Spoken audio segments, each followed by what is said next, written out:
Welcome to the Eat Away Kidney Stones podcast. I'm your host, registered dietitian and kidney stone expert, Melanie.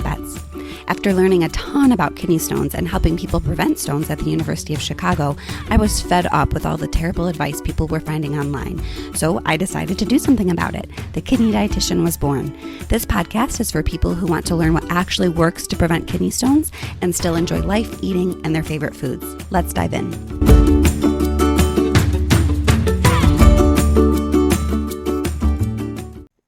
Welcome to the 23rd episode of the Eat Away Kidney Stones podcast. I'm your host, registered dietitian and kidney stone expert, Melanie.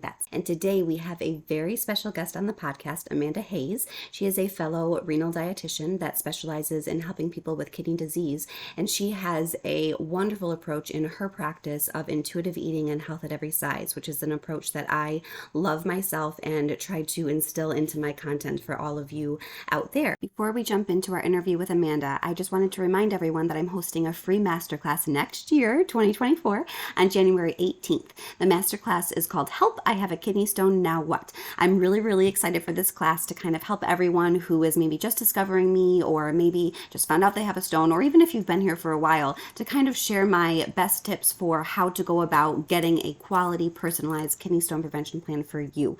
This is a free class, so if you're at all interested, I'd love to see you there. Again, it's on January 18th at noon Eastern Time. You can register at www.kidneystoneclass.com.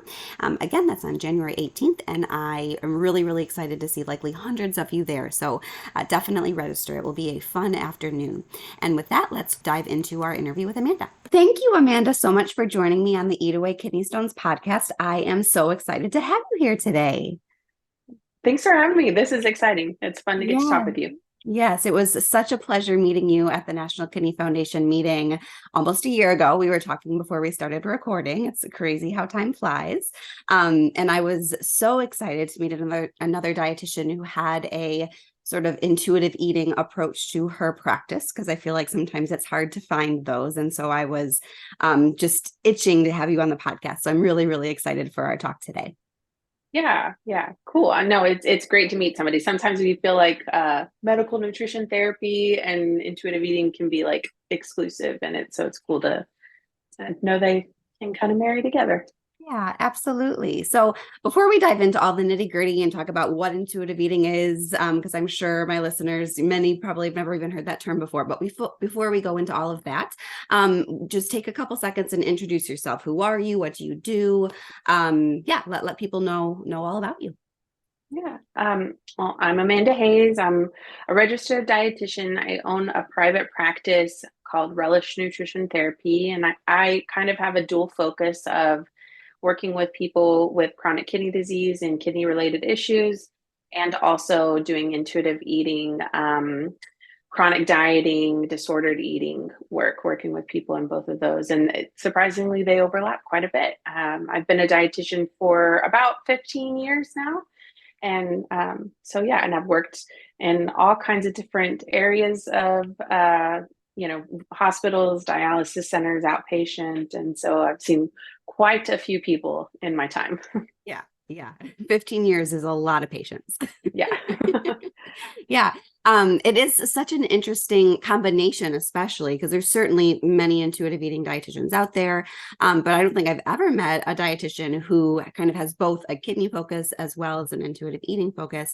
And you mentioned that you feel like there's a surprising amount of overlap. Do you have any idea about why that might be, or any thoughts about why there might be so much overlap?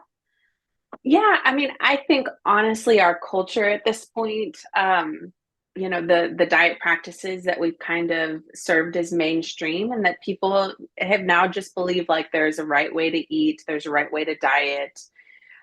They've just overtaken our society so much that a lot of people with kidney disease are kind of practicing unintentionally disordered eating practices. And when we address those as part of their care, it's amazing like how much it opens up their ability to care better for their kidneys, because we're focusing on adequately and consistently feeding them. And so there's just a whole lot of people that have kidney disease that are doing diets because they believe that is what the best option for their health is, doing these like weight loss diets. And they find a lot of freedom in the idea that they can care for their kidneys and also get rid of some of these more disordered dieting practices, these really restrictive dieting practices. Yeah. Yeah. Oh my gosh, such good conversation. I'm so excited for our podcast today. And I want to talk a little bit later about what you would say disordered eating is. But before we even get to that, I think it's important to define what is intuitive eating. Again, for people who maybe have never heard that term before, what is intuitive eating in the first place? Yeah, intuitive eating is a framework created by Elise Resch and Evelyn Treble.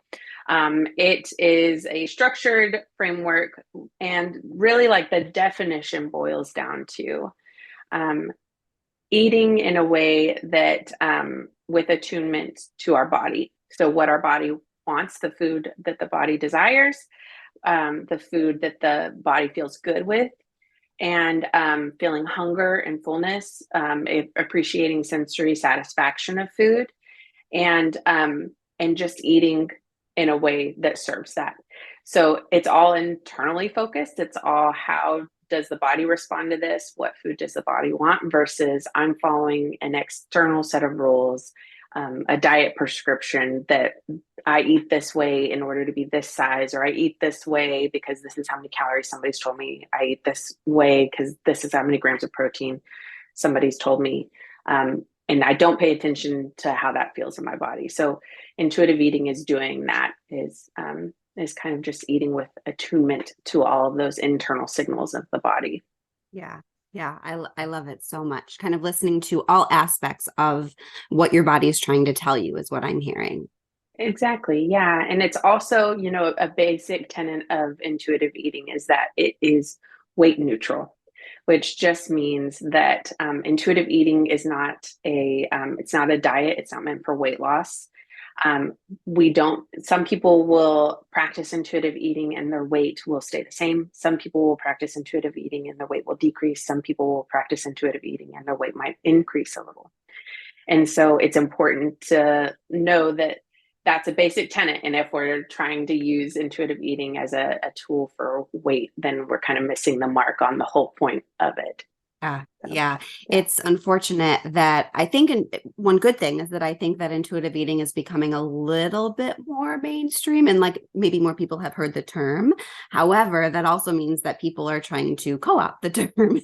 And I think there's like intuitive eating. Wasn't it Gwyneth Paltrow had an intuitive eating, weight loss with intuitive eating or something? Oh, no, I didn't see that one. That's painful. No, yeah. I think, don't quote me on that. It was Gwyneth Paltrow or some weight loss platform did something like that. And it was just like, you clearly have no idea what you're talking about. It was not a dietitian. Yeah. Yeah. I do know that like Noom had it for a while, that they were like trying to, use our weight loss app and learn to intuitive eat. And so it's impossible to eat intuitively and look at all aspects of health, like, and try to lose weight. Like it doesn't mesh together. Because if you're trying to lose weight, that's all you're going to be focusing on is that number and nothing else matters. Exactly. Yeah. We find that it's a huge distraction to health promoting behaviors, right? If weight is your primary goal, then you're going to do things that serve the primary goal of losing weight, which is oftentimes, and especially for people with kidney disease and kidney stones, is going to be doing the opposite of what is generally good for your kidneys. So for your health. So I think it might be interesting to talk a little bit about, you said, or I said something around like other health goals or other health things that you might be thinking about. And I think sometimes weight and health are so combined in our minds. Can you kind of help flesh that out for us and kind of talk about, what are maybe some other things we might be looking at in terms of outcomes for health other than weight? Right. Yeah. And this is a big discussion. We could, have like 8 podcasts on this. You'd have to come back. But so separating weight versus health are important things. We know that when it comes down to it, health is behavior related.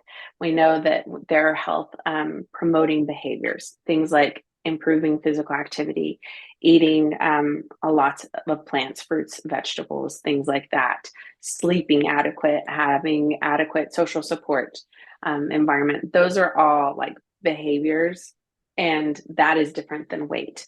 And research is very skewed in the sense that they make associations. They're like, people who weigh this much have worse health outcomes, and therefore it is the weight that is causing their health outcomes, versus it very well could be that this population also has the least access to physical activity, meaning like they have the least amount of time to go to a gym, the least finances to go to a gym, the least green space, safe walking spaces. And so really the issue becomes that these people aren't able to move as much during their day.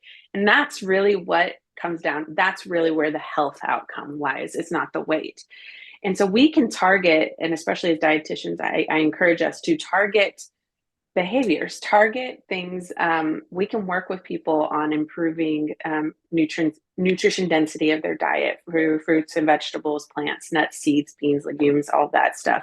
We can work with people on increasing movement throughout their day and physical activity. And we can, and we do significantly help people promote their health, improve their health outcomes by doing that. When we make the focus on weight, we're targeting the outcome that's not actually going to improve their health. We need to target behaviors. And so that's what we mean by weight neutral. That's what we mean by separating health versus weight. We want to target health promoting behaviors, not a number on a scale. Yeah. And those health outcomes in terms of kidney health outcomes, what are some things that you might be tracking for your patients that aren't weight, that, right, that are sort of showing that what they're doing and the work you're doing together is really making a difference? Yeah. So for, my chronic kidney disease patients, I'm asking them, what are your energy levels like? Are you feeling like you have enough energy to do your day? How's your mental clarity throughout the day? How's your sleep? How is your blood pressure? How are your bowel movements? Are you having regular bowel movements, or are you constipated or have diarrhea all the time? What is, again, your movement look like? Like, how do you feel? And so I can talk with people about their quality of life and their day-to-day outcomes. I can look at their kidney disease. I can look at labs. We can be looking at BUN and creatinine, GFR. We can look at CO2. We can look at a lot of things. When we're talking about kidney stones, we can see a dramatic change in, the litholinks and urinalysis and things like that. There's so many things that we can point to and reliably look like, hey, we can see improvement in your health based on these outcomes, and weight does not have to be one of those outcomes. One thing that the kidney dietitian tends to be very much about is evidence-based practice, evidence-based guidelines and recommendations. If you've followed me at all, I know my listeners, something that I talk about all the time. And so can you talk at a very high level? You don't need to give specifics, but is there research to back up that intuitive eating really can make a difference? Yeah, people have published studies on intuitive eating. There's over 120, maybe over 150 at this point. There are scales. There are scales that people do that show that people who have high intuitive eating skills tend to eat more fruits and vegetables. They have a higher quality of life psychologically around their food, which again, psychological health is a part of health. There's people with type 1 and type 2 diabetes. They've done studies where people have better glycemic control, better blood sugar control based on that. Most recently, there was a study on intuitive eating and women with chronic kidney disease, and it was a very short-term study, a very small study, but they saw an increase in health promoting foods. They were tracking labs, but they didn't have enough time to see any significant differences in labs, but there were some trends towards improvements in that regard. So yes, there is quite a bit of research, and it's kind of evolving. And even outside of intuitive eating, you can, look for research on mindful eating. You can look at research, health at every size, weight neutral, which are going to take aspects that might not be the intuitive eating clinical framework, but that are going to show you, hey, there's a lot of benefit from kind of taking this kind of approach with people. It does improve health outcomes. Yeah. Yeah. That's amazing that there's more and more research coming out. And it's especially amazing, I think, because I imagine there's not nearly as much funding for this type of research as opposed to a lot of weight centric research. So it's great that even without that, we're getting more data to show that this approach can work. For sure. Yeah. Yeah. So if someone was kind of following more of an intuitive eating framework or like trying to eat more intuitively and they were trying to decide what to eat for lunch, how would that thought process look if they wanted to try to eat intuitively? Like how might this actually play out in real life? Yeah, the first thing that we do with intuitive eating is we kind of set a base layer of, I need you to be eating adequately and consistently. So we kind of have a thing of like, you're going to need to be eating at least 3 meals a day. You're going to need to be eating no more than about 3 to 5 hours apart and having all three macronutrients at the meal. Even on a protein restricted diet, that is possible to do. And that is based on human digestion. That is based on human metabolism, hormones, and everything. Like those recommendations come from a place of understanding how humans eat and how we thrive with food. That is number one. So, before you're even thinking about like, well, what should I be eating? It's just like the answer is, are you eating? Right? Because when you are ravenously hungry because you haven't eaten all day, your ability to kind of sit and decide what food sounds good, what's a low sodium choice that I can make at this meal, how can I incorporate a fruit or vegetable into this meal, things like that. You can't do that in a mindset of like, I'm kind of honestly in a starvation mindset where my body is kind of taken over. Yeah, exactly. Fight or flight. My cortisol levels are through the roof. You can't do that. And so that, like I said, timing, consistency, and adequacy, including macronutrients in your meal, all three macronutrients in your meals, so that you can have have long-lasting satiety or fullness. You can feel like you have adequate energy until the next time you're eating. You're also thinking, it's always a balance of, what foods am I doing to promote my health and respect my health? Because my body is already good. There's not a way I can eat that can make me more valuable. There's not a way I can eat that will make me a better person. There's not a way I can eat that will automatically make my body good. My body is already good and my body is already worthy of respect. But what are ways that I can do to promote my kidney health or make sure that I'm, being mindful of oxalates for my kidney stones? And then also, what do I want to eat? What is satisfying to me? Like, this doesn't sound good. Can I bring a little pleasure in this? Whether it is the pleasure from seeing a beautiful plate with lots of different colors, or the pleasure from, there's some sweetness or some savoriness or some creaminess to this meal that it feels really good to me. Mm-hmm. Yeah, and I think that last piece is really what is completely missing from the way that most of us have been taught to eat, is that thinking about that at all, thinking about what would make this taste good to me, is almost seen as sinful. And I'll use that word very purposely here, because you were talking about how, food it's not good or bad. Choosing XYZ food doesn't make you good or bad. It's just food.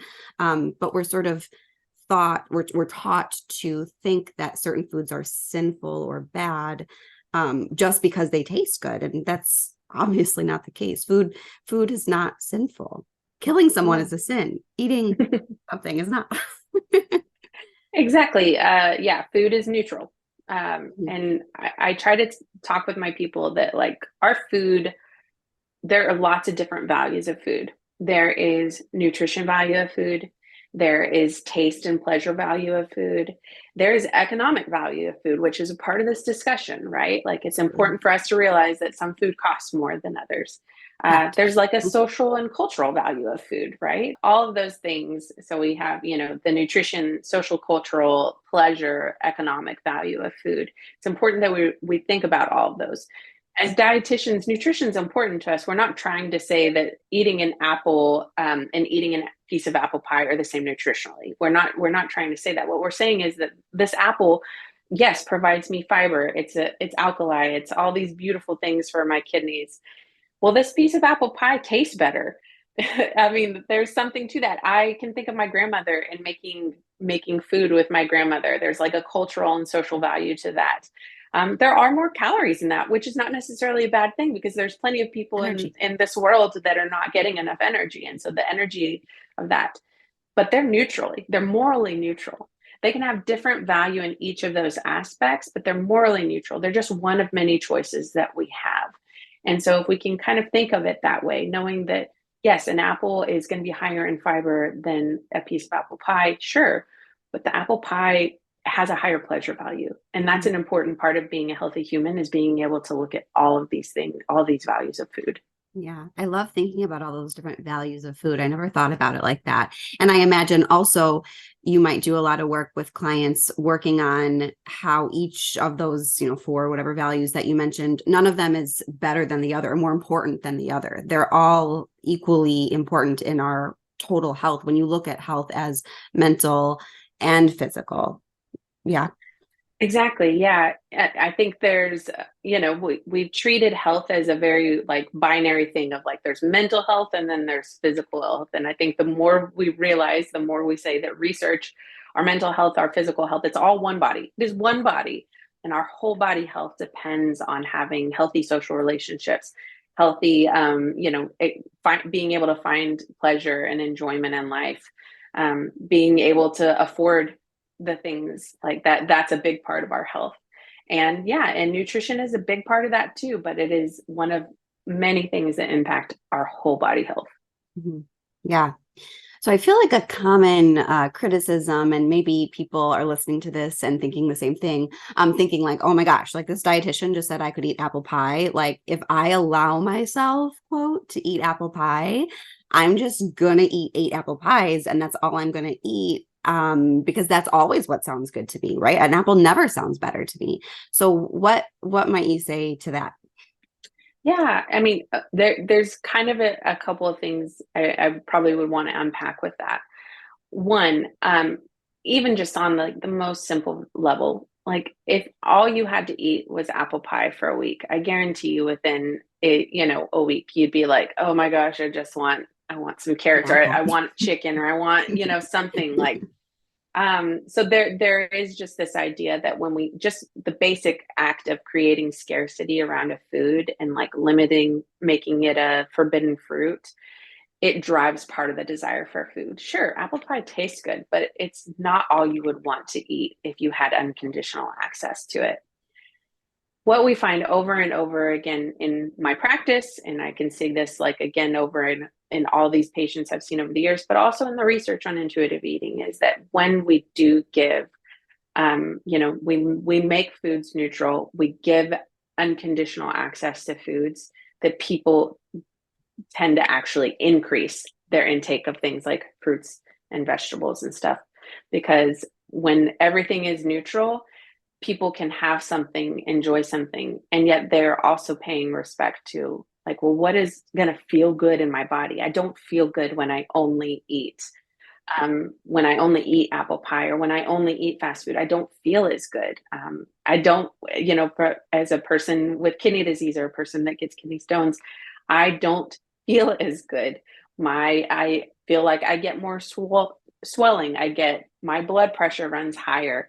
I'm more likely to make kidney stones. Like, you do not feel good. And we're paying attention and respect to that. And it opens it up when we're not constantly feeling like we're restricting ourselves and fighting what our body actually wants to eat. We do Actually actually listening crave, to. right. We do, our bodies do crave a variety of different foods. So, and I want to say this might not be the most opportune time, but I do want to say that intuitive eating is a really great framework, and it is the basis of most of my work with people. I think it's amazing. Nobody will, who knows anything about it is going to tell you it's perfect. It's not, because that's just it. It's like, there is no one way to eat. There is no one diet. People who are neurodivergent, they are going to have a more difficult time assessing their hunger and fullness, but also assessing like different cues within the body. That is going to be harder. It's going to take a different kind of work. It also, people who have food insecurity, intuitive eating is not always going to be in the wheelhouse when you can't afford food. You don't have unconditional access to the food you want to eat. And so just knowing like that this is a good framework, it's not a perfect framework. And so there is going to need to be nuance in how you practice intuitive eating. And a good dietitian is going to do that with you, is going to say, oh, I never feel like eating anything but sweets or something. Well, is it that, or is it that those packaged sweets are reliable to you, and making your own food, you can't rely on the consistency and quality of the food? Those are two different issues. Yeah. Yeah, those are all really, really good points. I think there's even research to show that if you grew up with food insecurity, it can be more difficult to eat intuitively, even if you are food secure now. Is that correct? Yeah, yes, absolutely. Good point. And that just comes from a place of like, when it's built into your neurology that food is a scarcity, it makes it very difficult to, learn to trust your body and create a safety in your body that says food will be here whenever I want. I can eat whenever I want. I have access to food. When from a young age, your body has been wired that is not true. That is a big hurdle we have to come across. Yeah, not impossible, I imagine, to get over, but definitely something that needs to be worked on. Not impossible. And I mean, again, that's why a lot of my work, I do encourage people working with a therapist as well, because there's a lot to unpack here. It's a big psychological issue with our relationship with our food and our body. Huge. Yeah. Everyone has a relationship with food and their body, whether it be good or bad. And I think so often, we don't even think about what that relationship might be, because we're sort of taught to be in a negative place with food and our body, when really that is kind of a more disordered pattern, which actually is a great segue into what I wanted to address earlier.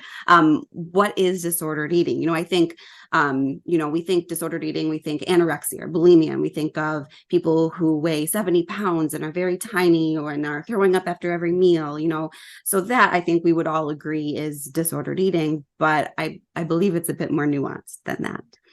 Yeah. So those are all examples of clinical eating disorders, which, yes, so people with clinical eating disorders are going to engage in disordered eating, but you can have disordered eating practices and never meet criteria for a clinical eating disorder. Disordered eating is going to be eating in a way, whether it is restrictive, whether it is binging, though binging tends to lie in restriction, in a way that is harming the body, harming human health. So, and again, that can be psychological, that can be social health, that can be physical health. So whether it's restricting in a way that you are not able to get the adequate nutrition for your body, eating in a way that is so erratic that you're going against your circadian rhythm, you are chronically constipated or have chronic diarrhea because of your erratic eating schedules. Again, you don't eat all day and then you eat, the 100% of your energy within a 4-hour time frame at night. Like does not benefit human health. And so disordered eating is a very broad term for just eating in a way that goes against what we would consider to be natural human attunement to food, that can harm our bodies, harm our, again, physical, mental, psychological health. Mm-hmm. Yeah. And I think so many diets, a lot of what you just said, intermittent fasting kept coming up. But in general, a lot of the diets that you see, whether it be, keto, or I don't even know, intuitive eating, or throw out some other diets that people are doing. Paleo, carnivore, intermittent stuff. fasting, so much. Yeah. Would you say that those are disordered eating? And is there a relationship or link? I would say that most of those dietary patterns promote disordered eating.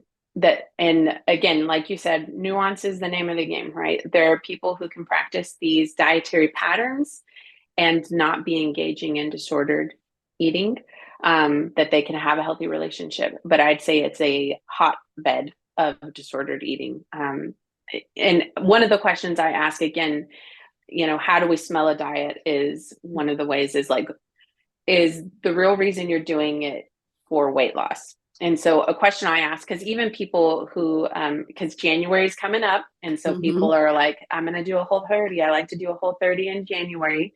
And my question I always ask, because I'll have people come to me over and over and be like, I just want to decrease my intake of processed foods. I want to decrease my sugar intake. I want to increase my fruits and vegetable intake. And they'll say that's why they're wanting to do kind of these reset cleanses or reset diets. And I'll ask them, what would happen if I told you, okay, you can eat Whole30 and it will absolutely improve your health in this, and this way. But you are guaranteed for your weight to either stay the same or increase. Would you do it? And nobody does.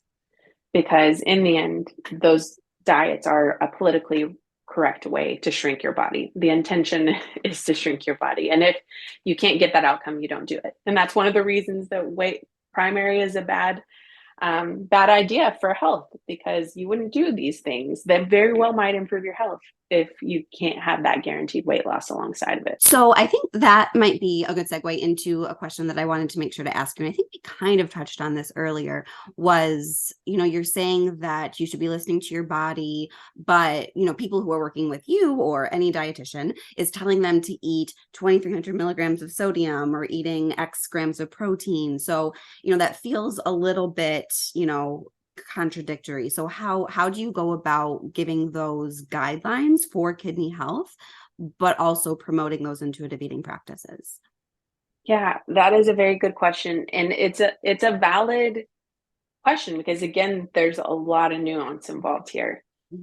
Again, I can, the basis of a healthy diet, of a kidney healthy diet, diabetes healthy diet, no matter what, of eating pattern, I like eating pattern more than diet for all those reasons we talked about, is consistent and adequate intake. We cannot build on that until we have established that. So that is kind of the base layer of that, is before I'm even working with people on 2,000 milligrams of sodium, we have to start with, well, how many meals a day are you eating? How frequently are you eating? Are you eating enough? And again, then that frees us up. We can work on other attributes of, the relationship with food, but that frees us up to then have that little bit of extra. Okay, well, now what do we do now that we know we're eating adequately? And we come from a place, again, of body respect. We can eat 2,000 milligrams. We can aim for about 2,000 milligrams. We can read our labels and give these ballpark numbers and explain why we're having these numbers and the benefits on our blood pressure and protein urea and all those things.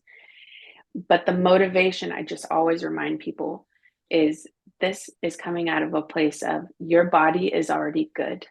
And we are doing this out of respect and care for your body.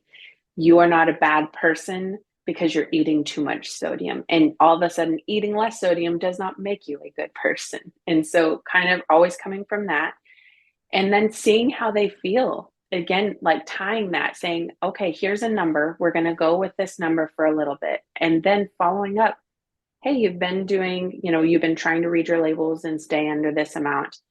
How do you feel? And most of the time people are going to be like, I feel a lot better. I feel like I have a lot more energy and things like that. Then we start talking about, well, what about, I can't enjoy my food anymore. And I'm like, okay, well, remember, we're not doing all or nothing. A big part of something I say to people is, especially on protein and sodium, we are not on a no sodium and no protein diet. We are in a low sodium. Right. And there is a way that we can still incorporate, salt even in our cooking and things like that, when we're mindful, especially of sodium intake from processed foods, fast foods, and restaurant foods. So we can do that. We can still incorporate pleasure. We don't do that all or nothing approach. We don't have this idea of, oh my goodness, I ate too high of sodium, the day is ruined, because our bodies don't exist on a 24-hour time frame. It is a myth. Yes. And so just reminding them that, again, 2,000 milligrams is just a kind of a gentle rule of thumb, in the sense that there's going to be days you go over it. There will be days you probably go under it. This is kind of our gentle framework for that. So I'd say that's probably the way we do it. Is it's just all very, and sometimes that approach, I'm going to be honest, is not people's favorite, because they want to be told, you will tell me exactly how many of this to eat. I want you to tell me what foods to eat. And I will tell them that, like, I might not be as good a fit for your needs, because I want you, like, instead of giving you a meal plan of foods you've never eaten in your whole life, I would rather work with you on the foods that you enjoy and regularly eat now. And let's see how we can adjust them to promote your kidney health. Mm-hmm. Yeah, absolutely. I like to tell people, intuitive eating is all about listening to your body, of course, and not listening to all those external messages. That's something that I say often when I'm talking to friends or people out there. You're not listening to the guy on the news or the clock that tells you that it's that you have to eat because it's this time, or you can't eat because it's this time. And even messages from your dietitian. What I'm telling you is just a guideline, but you know your body best, right? You know what feels good in your body. I'm just giving you suggestions. Exactly. And another example of that, you'll regularly have very, very well-meaning nephrologists or other healthcare providers who are like, you should never eat processed food, never eat processed food. And I just have people coming to me terrified. They're like, I don't really have any cooking skills. All I eat is heat and eat. And we can work with that, right? Mm-hmm. Like, just because something has a 1,200 milligrams of sodium in a meal, like, we can work with that. We will find a way to work with that for you. And so again, nuance is the name of the game. We're sitting in that uncomfortable gray. Yes, absolutely. And that's why it's so important to work with a professional who really, if this is something that you're interested in, an approach that is enticing to you, finding a dietitian that has this approach is going to be crucial to help you, sort of learn more about it, as well as not sending you in the wrong direction, going to a dietitian that says, like, you cannot eat processed foods, for example, or you must never eat more than 1,500 milligrams of sodium. That's not going to help you on this journey one bit. Right. Yeah. Any tips for finding a dietitian who has an intuitive eating approach? I always tell people, if you're looking for a kidney dietitian, the first place to look are going to probably be the academies, and then filtering to kidney disease. And then you also have National Kidney Foundation, they'll have theirs. And then, if on websites, you can be looking for the words intuitive eating, weight neutral, health at every size. Those are all good indications that people are going to be coming from this more weight neutral, nuanced, gray place. Those are good things to be looking for. There is, you can just search for intuitive eating and weight neutral, and there will oftentimes be dietitians who feel comfortable working with people with kidney disease or kidney stones, whether they consider themselves to be specialists or not. And you have to, you as a patient have to evaluate, like, which aspect is going to serve you better in that. But ask, you have the right to ask these professionals whether they are what you need. Mm-hmm. I want you to feel empowered to do that. Like, I want people to come to me and ask me, what is your perspective and what can I expect? And to your point earlier, not every dietitian or every doctor or whatever healthcare professional you're trying to find is going to be a good fit for everyone. My approach, my vibe, my philosophy around eating may not jive with you. And that's okay. That's why there are thousands of dietitians out there. Yeah, exactly. And that, a big part of this is acknowledging that, we want patients, we want people to feel empowered and to have self-autonomy when it comes to this. And so you do need to be the director of your care. You do need to be a part of that team. People aren't providing you healthcare, it's a team. And so you want to be a good fit for them. Yeah, absolutely. All right, so we're nearing the end of our interview. I wanted to end with your 3 tips. If someone is all on board, they're like, this sounds amazing and sounds freeing, and this is something that I want to dive into. What are your 3 tips for them to get started, like for dinner today?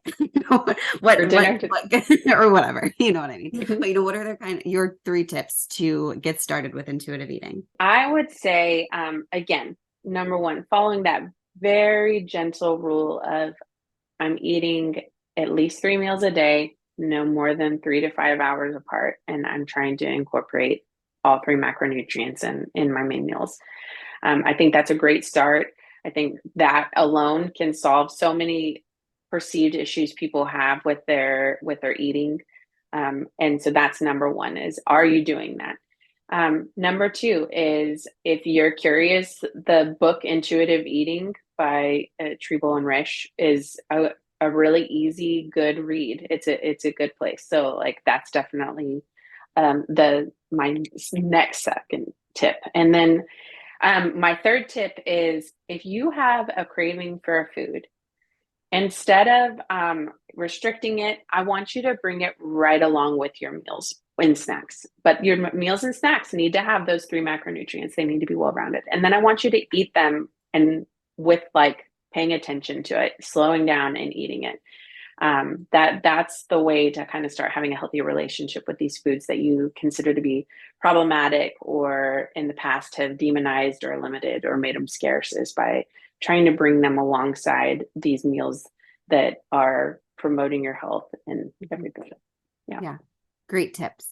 Great tips. I'll definitely put a link to that book in the show notes so people can get it. I will ditto what Amanda said. It's an amazing book, really good for both healthcare professionals, dietitians, as well as non-healthcare professionals. It's written in a really great way that's very accessible, I think, to a lot of people. And it walks through 10 points, if I remember correctly, kind of the framework of all of these things to be keeping in mind when you're approaching your eating and relationship with your body and whatnot. So it's a great book. Any other resources that come to mind? There are really good resources around weight neutral care. If you're searching for the terms health at every size, and that's an option to look at things. There's a lot of really good podcasts on weight neutral care and like the science behind weight neutral care and health every size and everything. One of them is Maintenance Phase. That's a great podcast. The early episodes for sure. And Anti-Diet is a really good book in this sphere. Those might be some other books and resources to kind of get curious about intuitive eating, weight neutral, health at every size care. Mm-hmm. Yeah, absolutely. When your last tip about, your steps for starting to eat intuitively today, you said really listen to your body and like eat slowly and pay attention to your meal. And I was brought back to a course that I took in undergrad at Michigan State, and it was about intuitive eating and eating disorders. And I will never forget this exercise. We all got one Hershey's Kiss, and it took us like 15 minutes to eat the Hershey's Kiss. And the instructor like walked us through, like, first of all, it just had to sit on our desk and we had to look at it and look at the shiny foil and the little like thing sticking out of it. And then we could pick it up and like think about how heavy it was. And then we smelled it and spent a long time like describing the smell of the chocolate. And then we unwrapped it and like listened to the crinkly paper, and then we finally put it in our mouth and let it melt. And it was just such a fascinating experience, because usually you eat one Hershey's Kiss and you're like, okay, I want more because they're delicious. But like one Hershey's Kiss was plenty, because I used all of my senses in that experience of eating that one Hershey's Kiss. And of course, that was a bit more than you might need to do every day, but it really kind of highlights how powerful really taking the time to slow down and enjoy the whole eating experience is in this whole conversation. Yeah, exactly. You're right. Bringing all of your senses, instead of feeling guilty and kind of disassociating while we're having these bad foods, so to speak, is bringing all of our senses, bringing ourselves back into our body while we're eating it, and seeing, like, sometimes it can be surprising how fast we're satisfied when we're doing that. And then also remembering that our food has meaning, like, that cocoa came from somewhere, that, some scientists, the engineer made the machine that pumped that Hershey Kiss. And that's really cool. Our food means something, and it has this value that when we bring that into our eating and we kind of like appreciate a food for everything it is, and not just like how it tastes or not just the nutrition, when we bring all of that meaning, it really changes our relationship with our food. All right, well, thank you, Amanda, so much for being on the podcast today. I think that this conversation will be really helpful for a lot of people. And if people want to contact you, where can they reach you? And if they want to work with you, do they have to be in Texas? Probably the easiest place to start is my website, www.relishnutritiontherapy.com. And I am only licensed in Texas. So, it's totally okay for you to reach out if you're like, I don't know, because some states have licensure limitations and some don't. And it's my job to know that and not yours. So you can always reach out to me and I can let you know. And if not, then I'm happy to try to help you find somebody else who can work with you in your state. Again, thank you so much, Amanda, for being on the podcast. My pleasure. Bye. Thank you for listening to today's episode. For more help with kidney stones, check out my website, www.thekidneydietitian.org. For more personalized help from me, check out my online course, Kidney Stone Nutrition School. VIP enrollment includes help directly from me. I can't wait to see you there and help you prevent kidney stones. Have a great day.